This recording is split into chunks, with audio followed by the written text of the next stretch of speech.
Bonjour à tous, ça fait un moment que je voulais faire cette vidéo pour vous présenter les trois défonceuses que j'utilise depuis un moment et vous faire un feedback pour éventuellement vous aiguiller dans vos choix d'achat.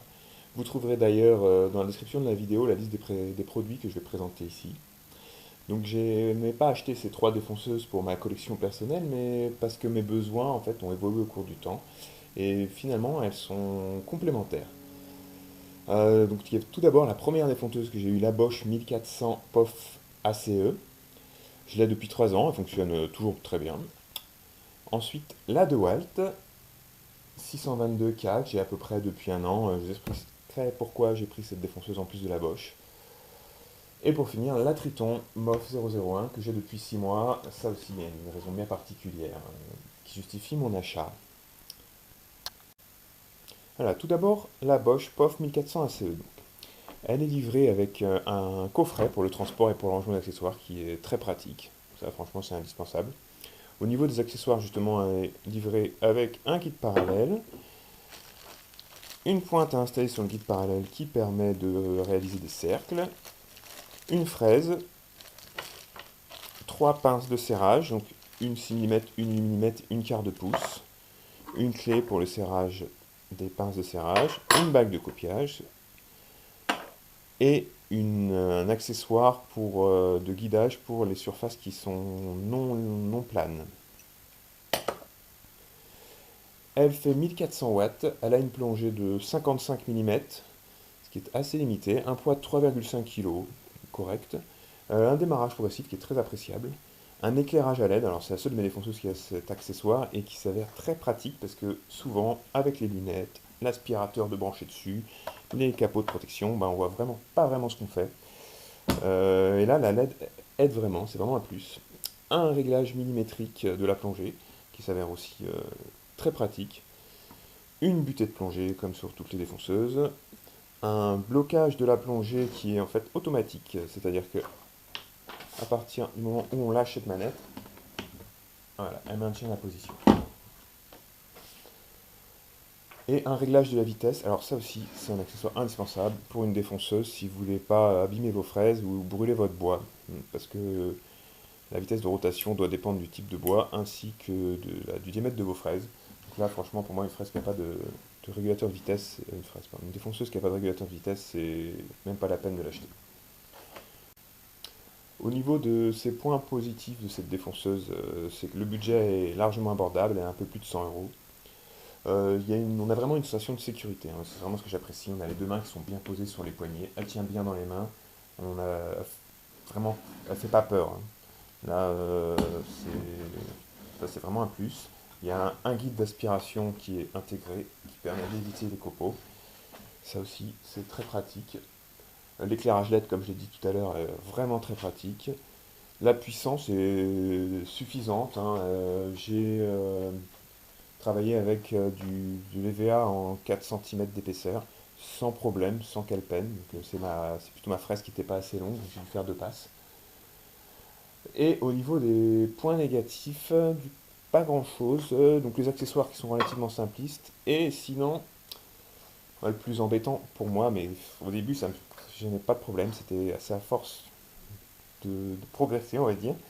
Elle a un léger jeu, une fois embuté, voilà, qui est amené par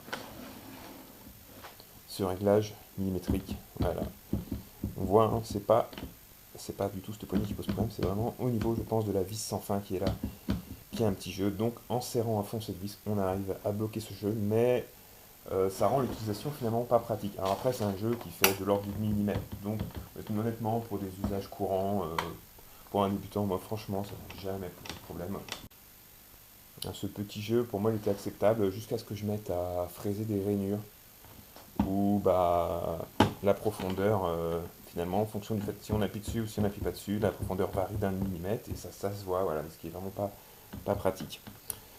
Autre point un peu limité, on va dire la profondeur, elle va pas, forcément ces trucs là qui bloquent, voilà, elle va pas très très profond, hein.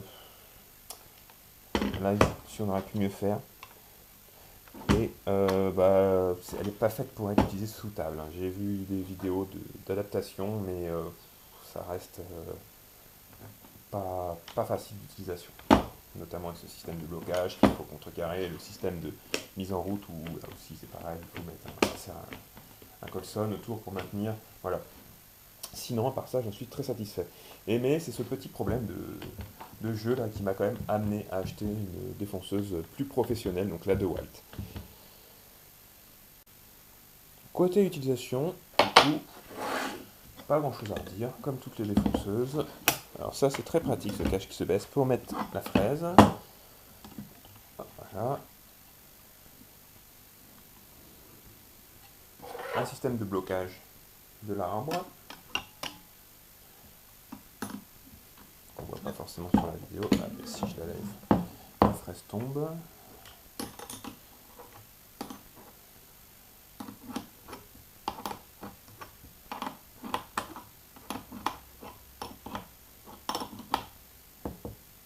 Voilà. Donc le système de blocage de l'arbre.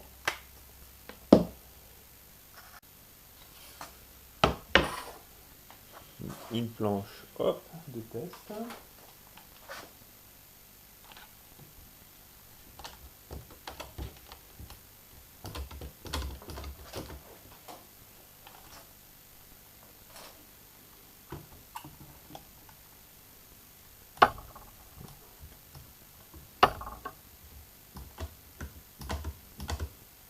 Voilà.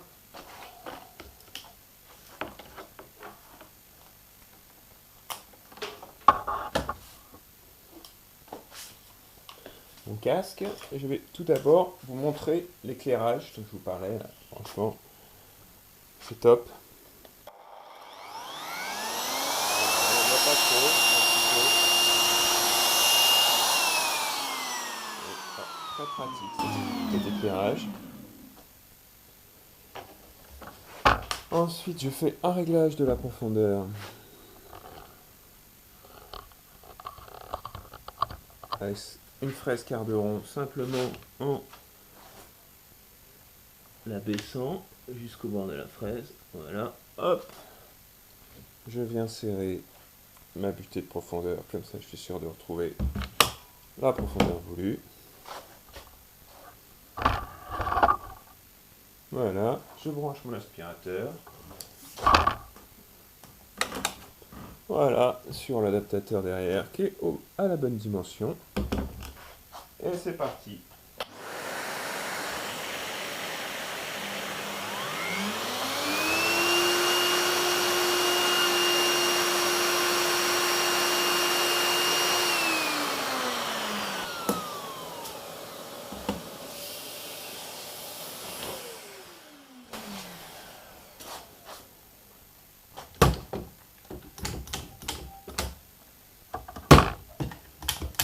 Voilà, donc au final, un travail très propre, un beau petit quart de rond.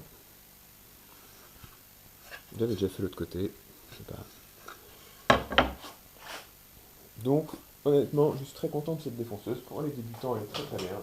Le budget est très accessible, voilà, mais il y a un petit jeu, donc à partir du moment où on va faire des choses un peu précises sur la profondeur, on est limité.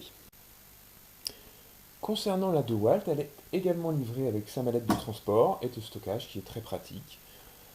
Quelques accessoires, donc un guide parallèle à réglage micrométrique très pratique, une clé de serrage, des pinces de serrage, une vraie clé cette fois contrairement à la Bosch, une bague de copiage de 24 mm, donc j'ai racheté de plusieurs tailles parce que c'est très pratique. Deux pinces de serrage, donc une de 8 qui est montée dessus et une de 12 dans le sachet. Également, on peut brancher un aspirateur dessus. Elle a également la réglage de la profondeur. Elle fait 1400 watts également. Le démarrage du moteur est également progressif, donc il n'y a pas d'éclairage. C'est assez dommage, ça aurait été vraiment un plus sur celle-ci aussi. Elle a une plongée de 55 mm, donc c'est exactement comme la Bosch, et un poids de 3,1 kg, donc elle est un peu plus légère. Et vous voyez au niveau plongée, on est limité aussi. Voilà, alors, par deux points. Un, le cache plastique qui est là, qui peut être ôté si nécessaire. Et puis après, très rapidement, on arrive en butée à ce niveau-là.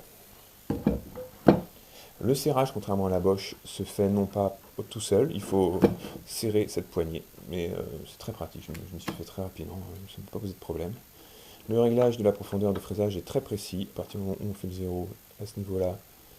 Il y a aussi un réglage millimétrique comme sur la Bosch, juste ici. On peut également régler la vitesse de fraisage, comme je dis, de toute façon pour moi ça c'était ce qui est plus important. Il existe du coup, là je vous ai montré les bacs de copiage, mais il existe une multitude et ça c'est très pratique. Pour ça je suis très content. Je ne sais pas si on voit bien sur cette vidéo, mais le câble aussi est très très long, beaucoup plus long sur la Bosch. Donc, voilà, c'est là je pense qu'on retrouve un peu le côté professionnel de la chose. Alors par contre, lors de la première prise en main, je l'ai trouvé beaucoup moins sécurisante que la Bosch. Les poignées sont plus petites, on a les doigts plus facilement proches de la fraise. Il y a beaucoup moins de carter à ce niveau-là. Voilà, quand je l'utilise, je fais attention. Je suis pas très rassuré. Je ne me suis jamais fait peur avec, mais voilà, je fais attention. Au niveau des points négatifs, je dirais tout d'abord le prix, parce qu'elle est quand même très chère. Elle est plus de 300 €, même si ça reste quand même nettement moins cher qu'une Festool. Il y a le manque de sensation de sécurité, mais ça c'est mon ressenti. Une plongée finalement pour une pro qui n'est pas plus grande que la Bosch. Et elle n'est pas faite non plus pour être utilisée sur table. J'ai vu une vidéo de quelqu'un qui l'avait adaptée sous table et très rapidement la machine tombait en panne parce qu'il y a un frottement qui se crée quand elle est à l'envers au niveau du moteur à ce niveau-là. Et il y a une pièce qui s'use. En conclusion, la DeWalt est celle que j'utilise le plus aujourd'hui finalement, de par sa précision. J'utilise quasiment plus la Bosch, ce qui est dommage parce qu'elle marchait très bien, mis à part ce petit jeu, mais voilà, maintenant j'utilise que celle-là. Et aussi de par les différentes bagues de copiage que j'ai achetées qui vont avec. Donc maintenant, on va faire hop, un petit test. Donc comme tout à l'heure, je mets la fraise, je serre le membrane, c'est le même système que sur la Bosch. Il faut l'enfoncer avec le doigt, voilà, pour le serrer. Voilà, donc je règle la profondeur comme tout à l'heure. Voilà, on fait au contact. Voilà, on serre la poignée. Ensuite, à ce niveau-là, je règle la butée en contact. Je serre, voilà. Et je peux remonter, je sais que j'aurai conservé mon réglage en redescendant tout à l'heure. Donc, hop, je fixe maintenant, je débois. Si on ne peut pas trop faire bouger la caméra comme tout à l'heure, je sens que ça va pas être gagné. Moi aussi, bien. Les protections. Hop, l'aspirateur. Donc l'aspiration se fait par en haut. Voilà, le câble. Voilà. Hop. Donc c'est parti.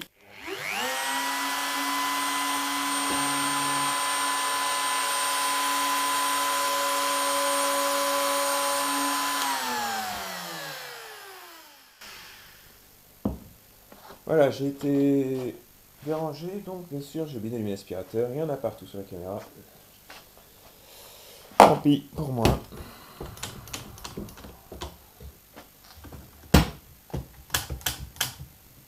Voilà, donc le réglage, donc là, hop, le quart de rond, très propre aussi, il n'y a pas de souci. Voilà, donc je suis très satisfait de cette défonceuse. Pour finir, la Triton. Donc elle n'est pas livrée avec un coffret comme les autres, ça c'est vraiment un petit point négatif quand même. C'est pratique d'avoir une mallette pour transporter ou pour stocker la défonceuse et ses accessoires. Une plaque multifonction qui permet soit de découper des cercles avec ce pointeau, soit d'adapter cette partie là-dessus et de faire guide parallèle ou encore prolonger, rallonge de base. Elle fait également 1400 watts comme les autres défonceuses. Alors, elle a une petite particularité au niveau de son fonctionnement, par contre, c'est qu'elle est bimode. Et, de base, elle ne fonctionne pas comme les autres. On n'a pas le frein à débloquer là pour qu'elle monte et qu'elle descende. Pour ça, il faut activer le mode hop, bougie automatique, voilà. Là, on peut la descendre et la bloquer avec le frein qui est derrière. Donc elle ne se bloque pas tout seul, il faut actionner un frein comme sur la DeWalt. Sauf que c'est un système un peu similaire par contre à celle de la Bosch, c'est-à-dire que c'est une petite manette derrière, c'est pas la poignée qu'on tourne. On peut tourner la poignée, mais alors c'est dans l'autre mode, en appuyant sur le bouton, voilà, pour la faire monter ou la faire descendre. Je trouve pas ça forcément pratique, voilà, il faut déjà rentrer cette partie-là dans la poignée, et puis tordre le poignet pour la faire descendre jusqu'à la position souhaitée, et d'autant plus que comme vous voyez, dans ce système, il y a du jeu, voilà, donc il faut forcément la bloquer après derrière pour qu'il n'y ait plus de jeu et qu'elle fasse un travail précis. Bon, elle est capable de faire un travail précis, il n'y a pas, contrairement à la Bosch, il n'y a pas de problème. Mais voilà, ça demande quelques manipulations en plus, donc j'ai pas trouvé ça très inné. La plongée fait 59 mm, effectivement elle a une bien meilleure plongée que les... On voit nettement la différence, surtout, alors là j'ai enlevé la plaque qui est en dessous, mais surtout quand elle est à l'envers, comme on peut voir, la pince de serrage dépasse largement de la plaque, c'était pas le cas sur les autres, et du coup le blocage du mandrin se fait automatiquement. Une fois dans cette position, il y a un petit ergot qui sort, et voilà, on peut serrer directement sans avoir besoin d'appuyer de bloquer le mandrin manuellement. Elle est dotée de plusieurs accessoires de sécurité, notamment dans cette position-là, le bouton on-off qui, ici, est protégé par un cache qu'on ne peut pas enlever. On ne peut pas la mettre en route. Quand le mandrin est verrouillé, ça semble assez logique, on risquerait de tout casser. Voilà, à partir du moment où on déverrouille le mandrin, pardon, la pince, on peut ouvrir et la mettre en route, ce qui bloque le cache. L'arrêter, le cache se referme. Elle dispose aussi d'un réglage de vitesse, mais comme je vous ai dit, ça pour moi c'est indispensable. D'une butée, alors ça aussi c'est indispensable, qui se règle pas directement comme sur les autres. En fait, il faut descendre à la profondeur souhaitée. Il y a un ressort, contrairement aux autres défonceuses, il y a un ressort qui est inclus, donc on descend à la profondeur souhaitée, on le bloque, et après quand on remonte, voilà, il reste à la bonne, au bon réglage, et si on desserre, il descend d'un coup. J'ai lu des critiques concernant ce système de butée là, qui avait tendance à se dévisser, voilà, ça tourne tout seul. J'ai pas testé, donc j'ai pas pu voir si c'était vrai ou non. Voilà, j'ai pas de retour à ce niveau-là, ça fait pas longtemps que je l'ai. Et en fait, si je l'ai acheté vraiment, c'est pour l'utiliser sous table. Du coup, je vais pas parler du poids, sinon elle fait 4,7 kg, ce qui est nettement plus, quasiment 5 kg, quoi, nettement plus que les deux autres.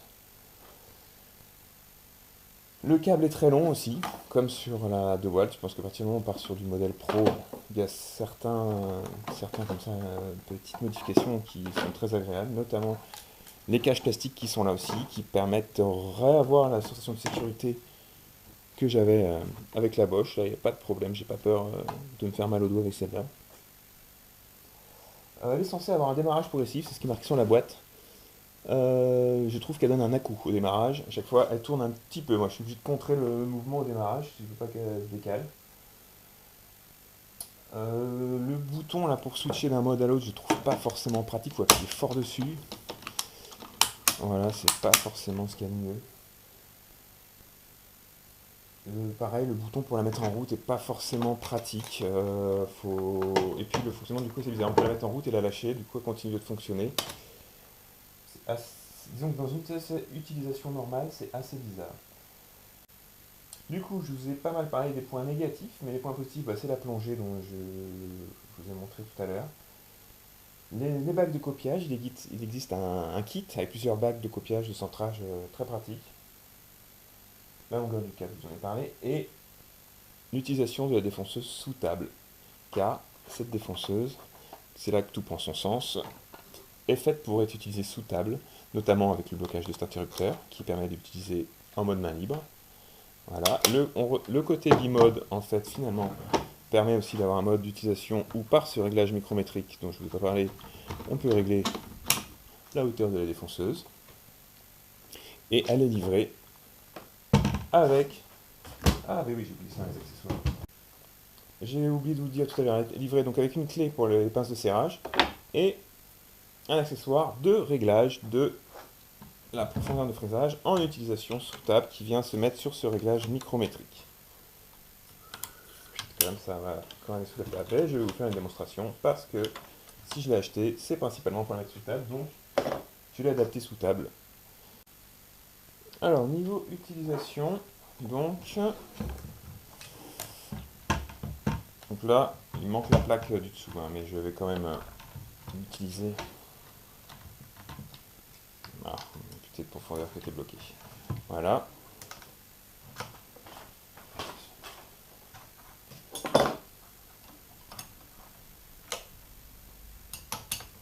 Comme je vous disais tout à l'heure, la pince de serrage. Hop, et là on a eu tout bloquant. Voilà. Hop. Le réglage, on va bloquer mon morceau de bois d'abord.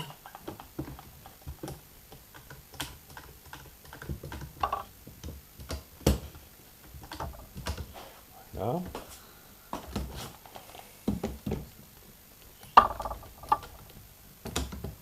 Donc le réglage de la profondeur, je vais le faire comme tout à l'heure. Voilà.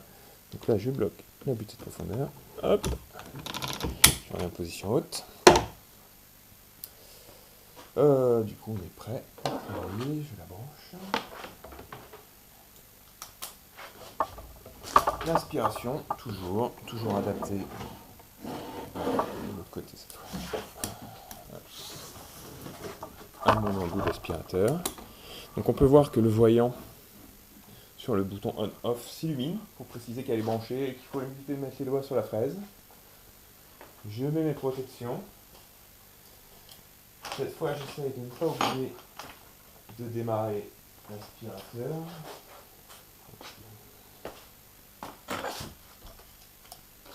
Voilà, et c'est parti.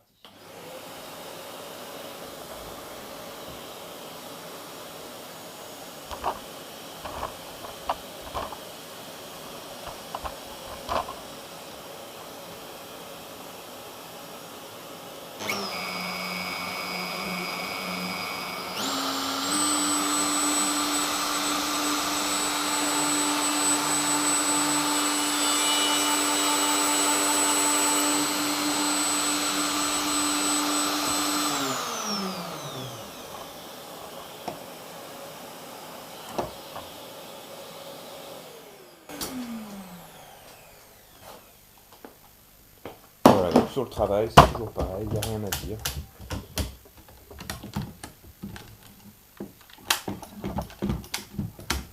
On obtient un beau quart de rond pour avec les 3 défonceuses. Le travail est propre. Donc maintenant, ce que je vais faire, c'est que je vais vous montrer son potentiel sous table.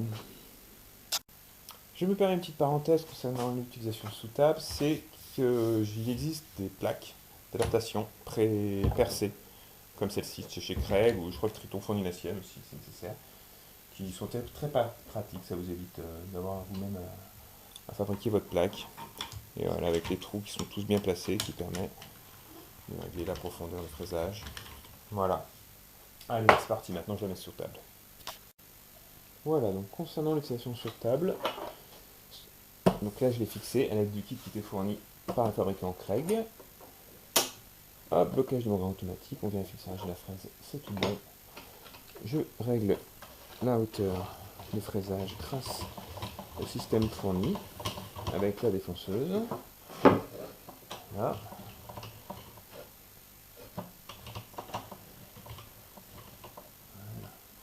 parfait. Hop, pratique à enlever, pratique à remettre. Allez, et c'est parti.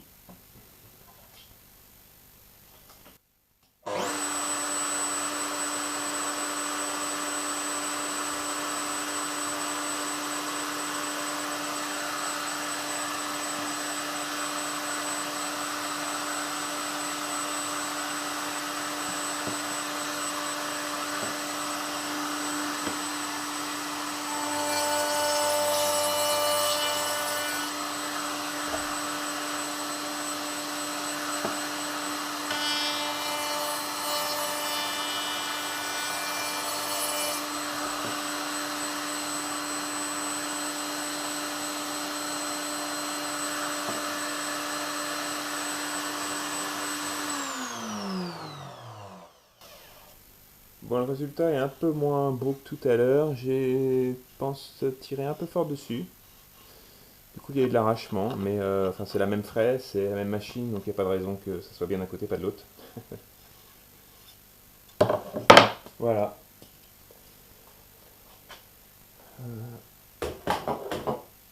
Donc, en conclusion, ce que je peux dire sur ces trois défonceuses, si j'avais pas eu de jeu dans la Bosch, je serais resté sur la Bosch, je n'aurais pas acheté la DeWalt. Mais je suis très satisfait de la DeWalt en fait. Voilà, c'est là qu'on reconnaît le côté un peu professionnel. Elle est très précise, le câble est très long. Voilà, donc aujourd'hui j'utilise quasiment plus la Bosch, j'utilise que la DeWalt. J'ai par contre effectivement moins de sessions de sécurité, mais finalement du coup je fais plus attention, ce qui est peut-être pas un mal. Le guide micrométrique fourni avec la DeWalt est en plus très pratique. La Triton est de bonne facture, mais je la trouve pas très pratique en utilisation de défonceuse normale. Donc moi je la mets exclusivement sous table. Voilà. Normalement je la démonte pas, je vais démonter pour la vidéo. Mais là voilà, maintenant elle va rester là. Notamment, et je vous ai parlé tout à l'heure, un petit à-coup au démarrage que je trouve un peu dangereux. Bah, sous table forcément ça se ressent pas, parce que voilà, il est pas assez fort pour faire bouger la table, hein. Euh, donc si je devais conclure sur chacune, je dirais que la Bosch pour débuter, au niveau budget, elle est très bien. Pour débuter, elle est très bien si on n'a pas besoin de faire des choses trop précises. La DeWalt nécessite un budget supplémentaire, mais bon, ce qui n'est pas non plus une festoule. Et par contre, elle est très bien en précision, elle est orientée pro. Et la Triton, qui a un budget, elle coûte un peu moins cher que la DeWalt quand même, autour de 240 euros je crois. Elle a une bonne précision, mais voilà, elle n'est pas tout à fait intuitive. Et par contre, elle est très pratique sous table. Sinon, comme vous avez pu constater, mon matériel, on m'a déjà fait la remarque, est relativement propre. Et en fait, c'est pas compliqué, c'est après chaque utilisation, je mets un petit coup de compresseur dessus, un petit coup de chiffon avant de les ranger dans la boîte, et voilà, ça se maintient propre et ça n'en sera que plus durable dans le temps. Voilà, merci d'avoir regardé ma vidéo et n'hésitez pas de cliquer sous les liens en dessous.